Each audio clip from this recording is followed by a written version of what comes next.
Okay, this is on, isn't it? Yes. Okay, go ahead. Go ahead and start. Please rise and join us in the pledge.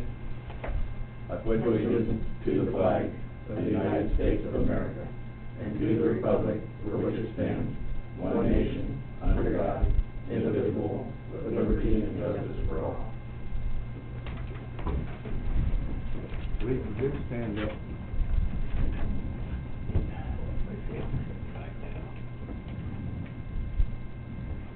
Please talk about Lisa. Bob. Oh, okay. Okay. Des Moines County Board of Supervisors, April 21st, 2020. Are there any changes to the tentative agenda? Have none? I have none. We have an agenda. Meet with department heads and elected officials. Terry Johnson, Des Moines County Auditor. Good morning. I sent out a media release to all of the newspapers and the radio stations in regards to encouraging voters to check their mail for absentee ballot request forms coming from the Secretary of State's office. They will be mailing those later this week, so they should start showing up in their boxes probably early, either late this week or early next week. And those forms are absentee request forms. The Secretary of State's mailing it to all registered active voters in Des Moines County, and all anybody needs to do is fill those out, make sure they complete them, sign them, and send them back, because postage is paid. The Secretary of State is paying for the return postage mailed back to us. And then after that, once we receive those, we start mailing out mail ballots on Thursday, on the 23rd, and we mail out the ballots, and the county pays the postage for the return ballots, so nobody has to worry about finding postage stamps or anything like that. It's easy, it's safe. But anyways, I sent out the news media release to the newspapers and stuff, and it's just encouraging everybody to vote by mail. And we will have precincts open, 2 precincts open the day of the election, but we're hoping that is minimal people that show up, those that maybe they're brand new voters, didn't have time to register, and they need to vote, or somebody just can't get out or couldn't get a ballot by mail. We'll have curbside voting and stuff like that. We're still working on the logistics of how we are going to provide in-person absentee voting here at the courthouse. Most likely it'll probably be curbside voting, so that means anybody that wants to come down here to vote is going to be curbside voting, and they're going to have to call and make an appointment, so then that way we can meet them downstairs and take all the necessary information and everything. So we're still working on a lot of that. So, but anyways, just wanted to encourage everybody, and in my little statement I said, as county auditor, I want voters to protect themselves and our precinct election officials, and please stay at home and vote at home if you possibly can. Our normal turnout is usually 10%, so it's a very low turnout because people don't want to have to declare Democrat or Republican with the only ballots that we have. And I think the last time, I went back to 1996, we actually had a 23.6% turnout. I don't know what was on the ballot back in 1996. What year was that? 1996. So, but that's the largest, and that's about what I ordered ballots for. So if everybody decides they want to vote and I have to order more ballots, hey, that will be fine with me. So it would be the first time I've had to order more ballots. So just want to encourage everybody to vote by mail and look in their mailboxes for that absentee request form that'll be coming from the Secretary of State's office. And we also have a news flash on the county website that says your vote counts, and there's a lot of information on there. And there's a sample of that mailing that's coming out that is also on there, so people can see what it is that's actually coming to their house, the form and everything. So, and then I've also got on there the list of the precinct locations that are going to be open on election day. So we're just trying to get the information out there. Thanks, Terry. Thank you. Colin Gerst, IT. Just keeping really busy, nothing really new to report, so. Okay. What we got on? I have, The first one I have on here is Angie Vaughn, but it doesn't look like her audio is connected yet. Brian Carter, Secondary Roads. Brian Carter, Secondary Roads. Good morning. Morning. Couple updates. Project on North Gear is still moving on. We moved traffic over on the far north end, so the traffic on 115th and a couple of the homes on North Gear right on the north end are using the new pavement on the hill to get out, while the contractor's starting to remove the existing pavement, working towards the south. So that'll kind of be the theme. The whole time we're going to work from north to south. So that's moving along. Maybe by late next week, pour some more main line out there. Otherwise, it'll be the following. Meeple bridges are moving along well. Both bridges are out. They're both crews are working on getting rid of the abutments of the existing bridge and maybe start driving piling late this week or more likely next week. Iowa City Road has maybe a little unintended challenge, but they did pour some concrete the north half of the intersection, at the intersection, I guess, with Mediapolis Road. They poured that yesterday. But their rock supplier from the Columbus Junction area had to shut down due to COVID-19. And so they're back open and crushing, but then their plant broke down. So that supply is slow in being produced. So right now they're doing what they can to keep busy. It might hold things up a little bit, it may not. Time will tell there. So hopefully by the end of this week we'll force the main line there, but that's not a guarantee. And we've got 3 bids out. 2 of them will take on April 30th. Harry and I have that set up and ready to go. And then I guess the bigger one being the bridge on Highway 99 there in Flint Creek will be May 7th. And we've had some other requests for plans on that, so that's good to see the activity at least. Hopefully get some good competition. And Tom, I wasn't sure if you were going to be there today, so I didn't come down, but I need to catch up with you after the meeting. If you're going to be around the courthouse for a few minutes, I need a signature on some DOT paperwork. Okay. So other than that, that's all I have, unless you have any questions. Did you have to get a 5-year budget for DOT? No, I have not. Okay.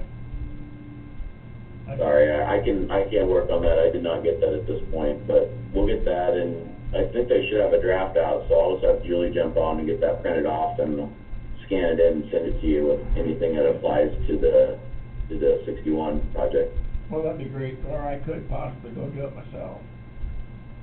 That sounds like That seems like a lot of effort, Bob.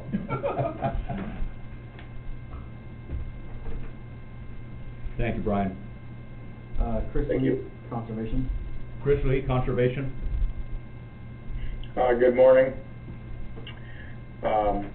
So we are finally starting on our FEMA projects. After last year's flood, our contractors have moved in to Stars Cave, and so the trail from the Nature Center back to the bridge is going to be closed during the week while the contractor is working. They've got large equipment in there, and they're hauling all that sand and flood debris from the side of the trail and side of the parking lot. They're hauling that out of there, and so they expect that work to take, I don't know, about a week of actual work time. So they expect it to be a couple weeks, with weather delays and stuff like that. So just be aware of that trail is closed, and then the parking lot is being used by large equipment as well. So getting in and out of there for the public is problematic while they're working.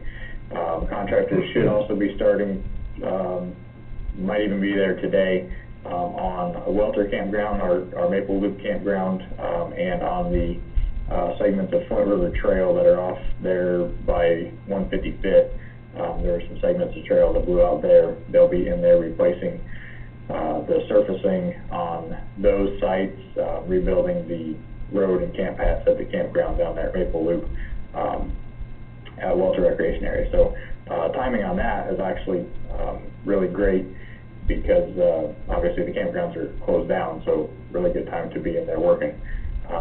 So those are the big things we have going on that'll affect, you know, stuff, from the public's perspective.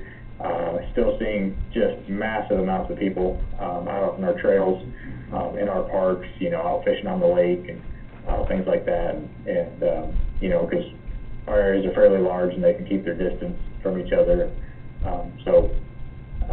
We've been kind of adjusting our patrol schedules to be able to accommodate the daytime use. You know, with the campgrounds being closed, we don't really have a lot of, evening and nighttime use that we would normally see this time of year. So we've adjusted to that.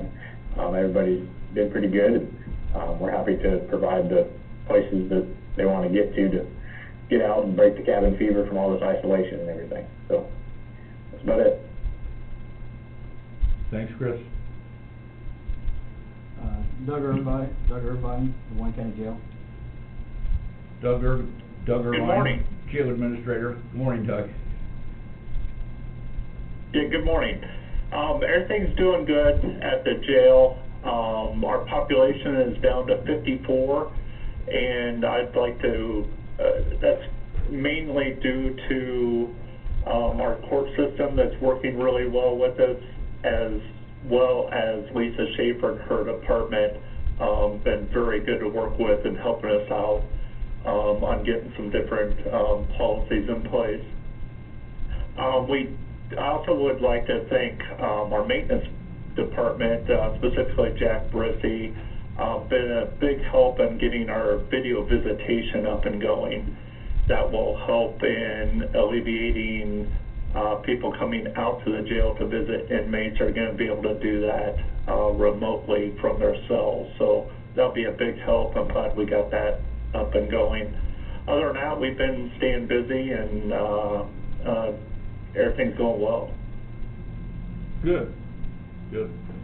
You know, it's nice to see you down to 54, but I don't like what caused it to get down there with everything Yeah, going on.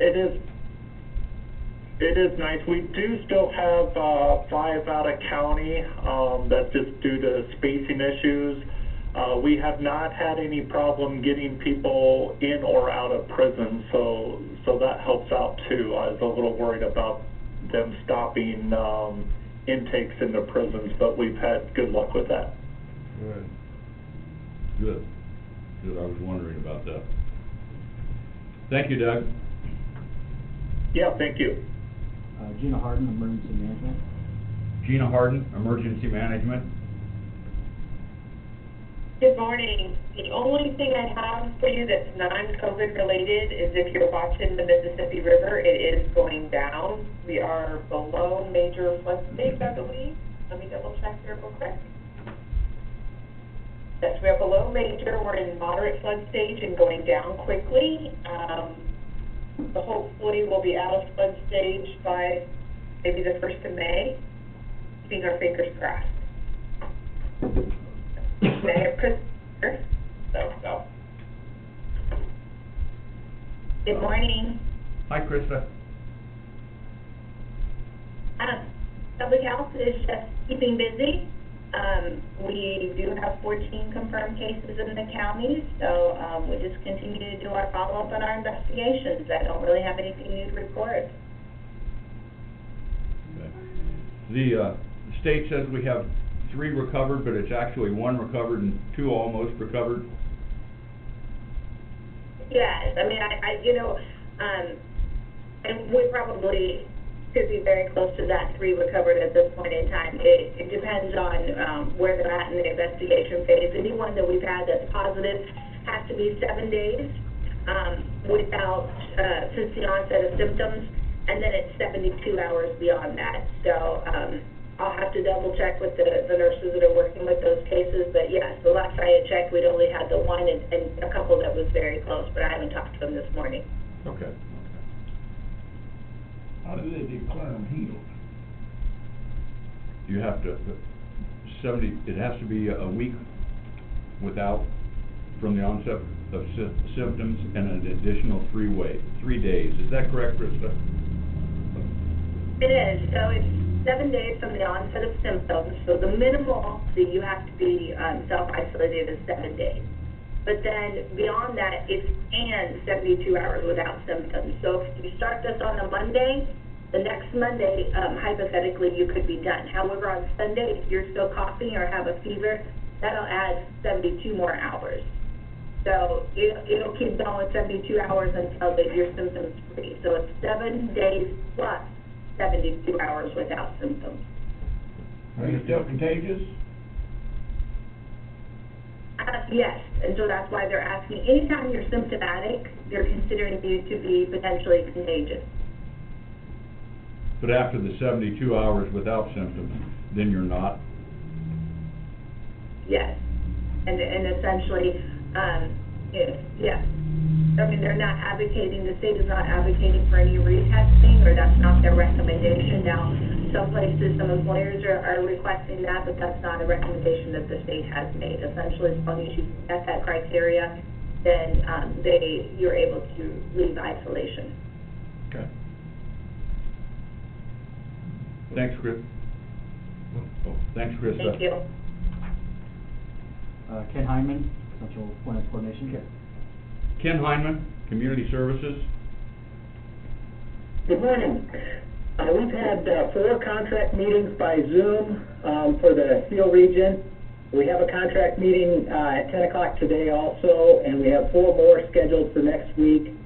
Also, our Seal management team's working on rewording the management plan to include children's services, so we've been having Zoom meetings to do that. So things are staying busy. Thanks, Ken. Jackie Myers, Clerk of Court. Jackie Myers, Clerk of Court. Good morning. Good morning. Good morning, everyone. Things are going fairly well. We are still alternating the staff. Certain members come in the office and work on site 1 week, then we rotate and then the other members are working from home, and then we just switch. We're not having mainly any in-person hearings unless there's special circumstances or for emergency type matters. We can accept filings via email, and we just keep pushing some court dates back and doing the best that we can, but really nothing new to report. Everything is going fairly well. That's all I have. Thank you, Jackie. Janelle Nally Longquist, Des Moines County Treasurer. Janelle Nally Longquist, Des Moines County Treasurer. Good morning. We just continue to keep busy processing transactions from the mail, the Dropbox, and online payments, tax and motor vehicle renewals, and answering the non-stop phone calls.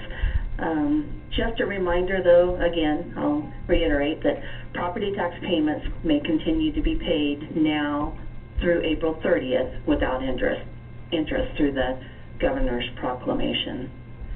But other than that, I have nothing new. Okay. Thank you, Janelle. Lisa Schaefer, Des Moines County Attorney. Lisa Schaefer, Des Moines County Attorney. Good morning, everyone. I'm obviously working from home today as our attorneys are staggering. Although we each have our own individual offices, we know that without attorneys, we would be in trouble because law enforcement continues to be busy. Obviously, you read in the paper, there were a couple of shootings over the weekend that are continuing to be investigated. They're still diligently engaging in firearms and drug interdiction cases. So we are still staying fairly busy, busier than one would think given the social distancing rules. Law enforcement still is active. So our attorneys we're staggered where at least a couple of us are working from home every day just to ensure if there is an issue that we at least have 1 or 2 of us that should be good to go. The state auditor's report was released this morning regarding an investigation into some purchases at the sheriff's office during Jeff White's tenure, at least the last year or 2. just to let everyone know, our office has asked the Attorney General's office to step in and conduct a review for charges, just staying consistent with our policy that if law enforcement, which, although he is retired, we still consider Jeff White a law enforcement officer. Whenever there are allegations of wrongdoing, we turn those over to the Area Prosecutions Division. I called Scott Brown on Friday after we were alerted that the auditor's report would be being released, and he agreed to assign one of his attorneys to that. So our office will not be handling anything involving that. So I've been fielding phone calls from the media most of the morning prior to the meeting, basically telling them just that. Otherwise, we're just staying busy and isolating ourselves as much as possible. And just, again, waiting for the July tsunami. Thank you, Lisa.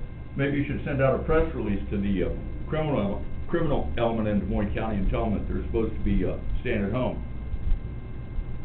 Well, my guess is they don't follow things or laws that will get them sent to prison. I'm guessing they don't really care much about the governor's proclamation. Sounds like a lawyer's response. Thank you, Lisa. Zach James, land use. Zach James, land use.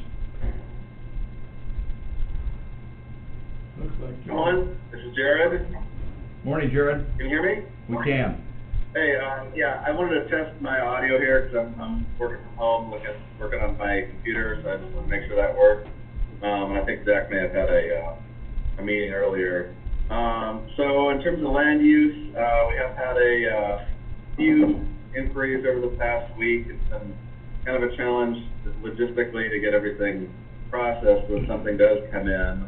We only had a couple actual permits that have needed to be processed, but we've been able to make it through it. I think people are bored and looking for productive things to do, and I'm sure there's a lot of building and subdivision things that they've kicked around as possibilities for a while, but now that there's not much to do, they're thinking about it. So some of that is just more down the road, just trying to get an idea what they need to do. So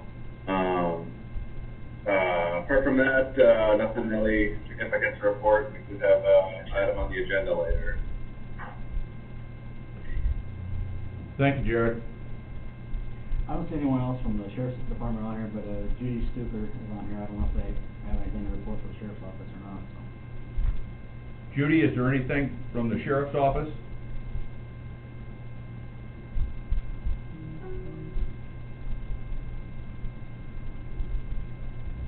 I'll take that as a no. And then I have Angie Vaughn with safety on here. Angie Vaughn, safety.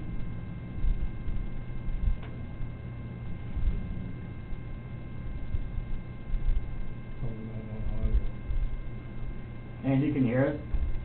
I see her toggling her mic on and off, but I don't hear anything, so I'm not sure. Hello, can you hear me? We can. Good morning, Angie. Good morning. I'll get this figured out eventually. I really don't have a whole lot new to share. I am going to be working with the fire department today. We're going to be doing some N95 mask fit testing, getting that all done for the people who don't normally use them, that we want to make sure that they're using them correctly. So that's kind of where we're at right now. And that's all I have. Thank you, Angie. Thank you.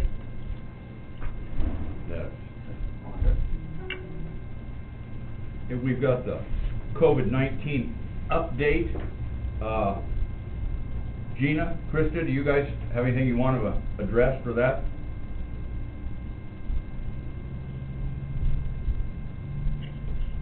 Well, this is Krista. So we continue to work in the EOC, Emergency Operations Center. We're starting to get some PPE in. I know that we've gotten some masks in that we've ordered. We were fortunate enough to receive from the Bureau of Emergency and Trauma Services through the state some additional funding to help with PPE and combating the COVID. We also think that that sanitizer that we got, well, we were supposed to get a couple of weeks ago, was delayed by the weather. It sounds like maybe it's en route finally, that they've gotten their transportation issues resolved, so we're looking forward to having that as well. Just continue the follow-up and reaching out to community leaders and trying to support the community as much as we can. Ina, do you have anything to add? The only thing that I would add is, like Krista said, we're still putting our orders into the state on personal protective equipment, and they've been very generous to us to get us what we needed so far to help the hospitals, nursing homes, etc., maintain and continue working. And secondly, we're looking at different grants that are available to help out the community, trying to figure out what we can apply for, how the grants work, etc. So, and still running the Emergency Operations Center, and things are going well. Thank you, Gina. Krista, go ahead. You guys. Krista, why don't they use blood tests for this 19? I'm sorry, I didn't hear that, Bob. Why don't they use blood tests? So they are doing testing, and that is based on criteria. If you use the Iowa Department of Public Health recommendations, and it goes to the state hygienic lab. But there is reference labs, that they call it, which are private labs that physicians can order the lab tests through, and then anyone the doctor wants to order those tests to can have that done. So the only blood test that I'm hearing is more for the antibodies, to see if anyone's got antibodies for that. The reason they do the nasal swab is because that's where they're able to detect the virus.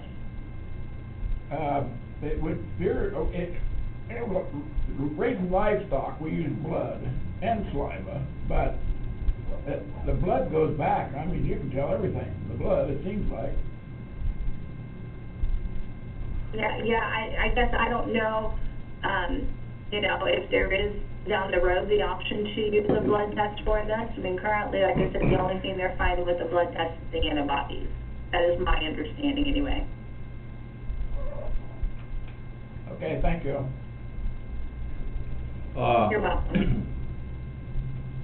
I'd like to thank Krista and Gina, Tammy, when we had the Emergency Operations Center meetings. Tammy from Great River was complimented on how well they work together, the public health and emergency management and the hospital and everything, and said Des Moines County's doing very well, and there's a number of counties that don't work that well together. So that's a big thanks to you two guys. So thank you very much. Okay, correspondence.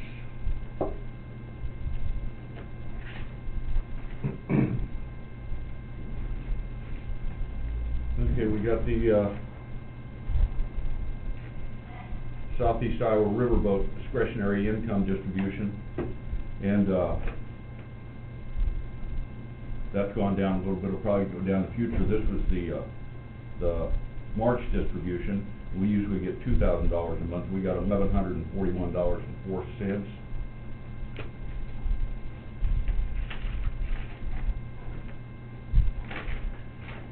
And we got the distribution from the Dewey Buyer Trust. Just get your chance. The annual distribution this year was $40,355.37, which would be about 2.5 cents off the levy. Bob, you feel free to editorialize it if you'd like. The Dewey Buyer Trust was set aside, some of the money set aside by Mr. Buyer, and the earnings on that are used to offset property tax, county property taxes. Yeah, instead of rural services. And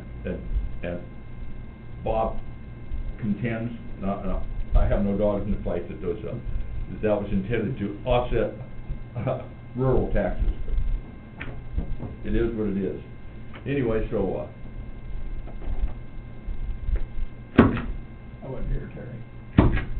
so I imagine that I believe the casinos are closed, aren't they? The casinos are closed. So I imagine that, Thank that you, Dave. that the receipts from the casino will go away for a while.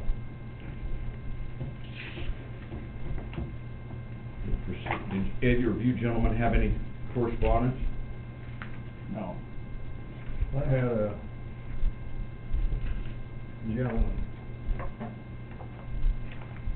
call me up about landfill, when they was gonna do it, and I told him it might be this fall. And his suggestion was that, lower the rates so they could take stuff out. And that's all I have. I know who you can take that up with. Should've given you Mr. Beck's number. Well, probably Hal. I could have to do with Hal.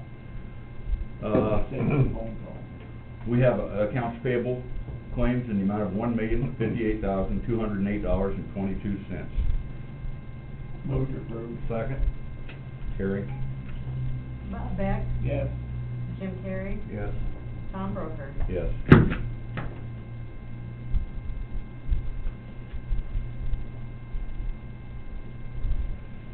We have payroll claims reimbursements in the amount of $183.90. Move to approve. Second. Terry? Bob Beck? Yes. Jim Carrey? Yes. Tom Broker? Yes.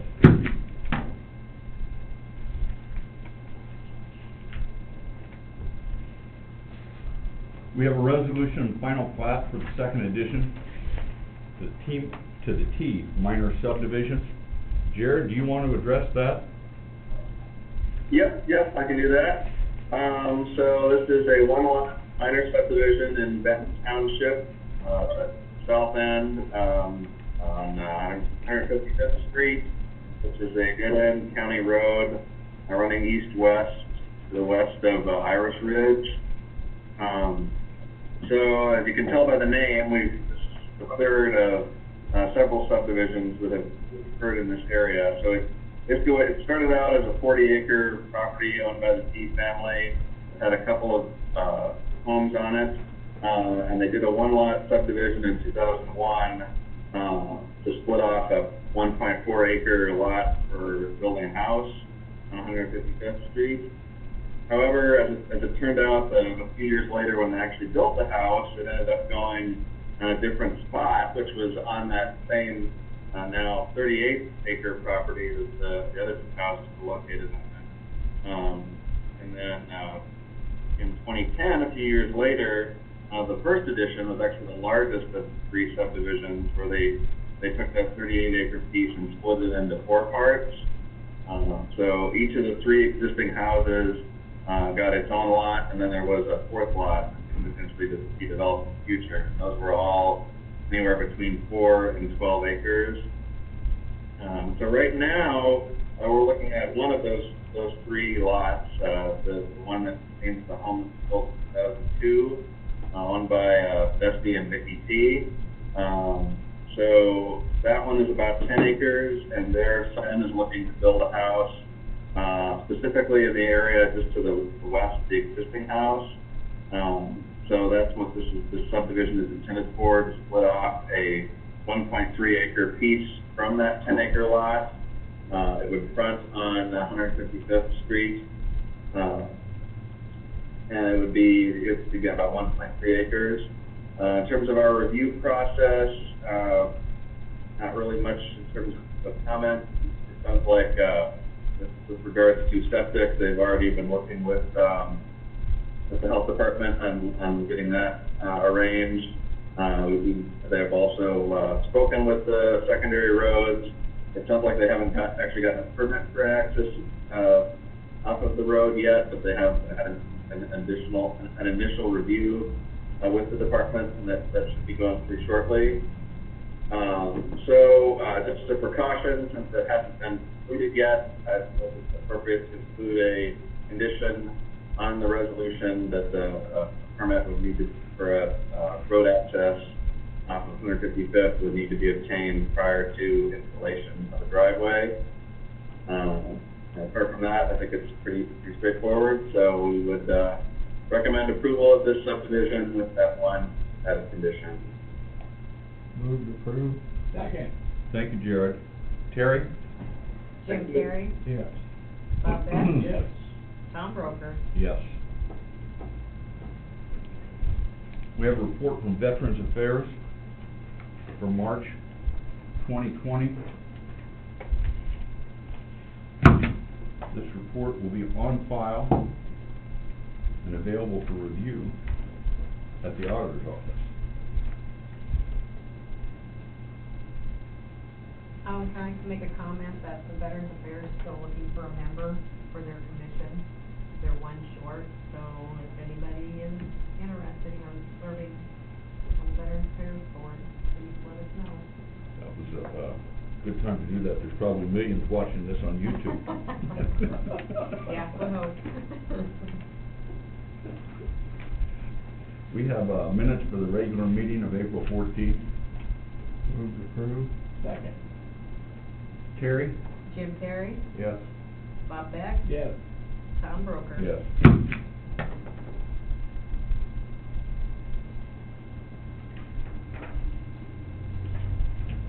Any other business? I have none. I have none.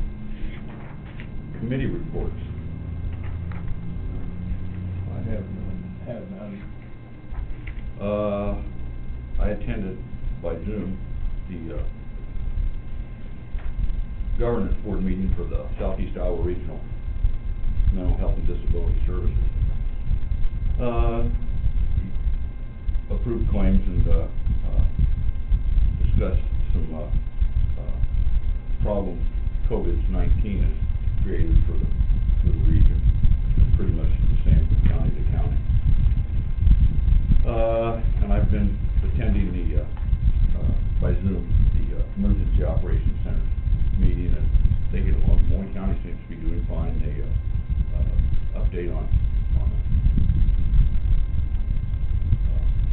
hospital equipment, beds, and everything that's available. So, Do they do the Zoom here or over there? over there, yeah. Operations Center.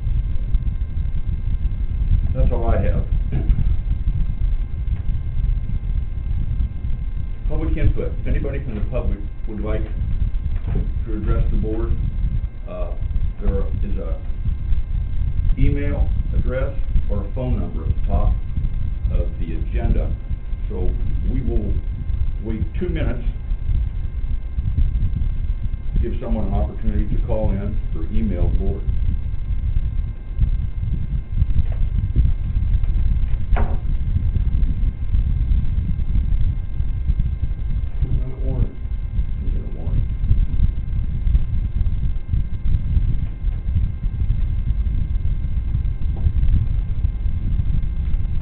And then next week, we've got,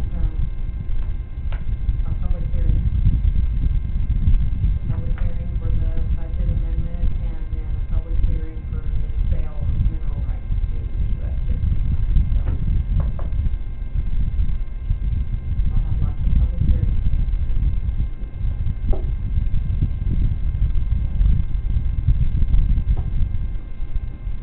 They're all been done During the meeting, yeah. Should have asked Chris, I was trying to wonder, when the governor put that in for the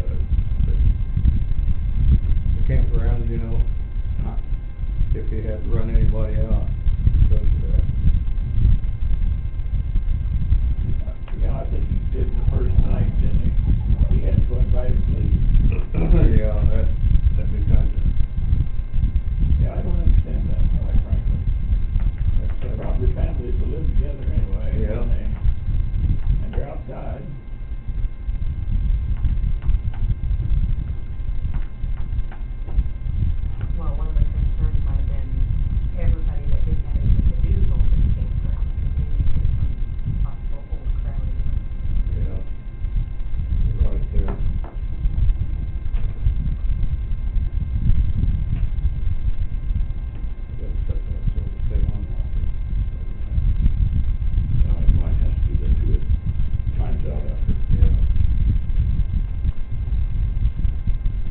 no one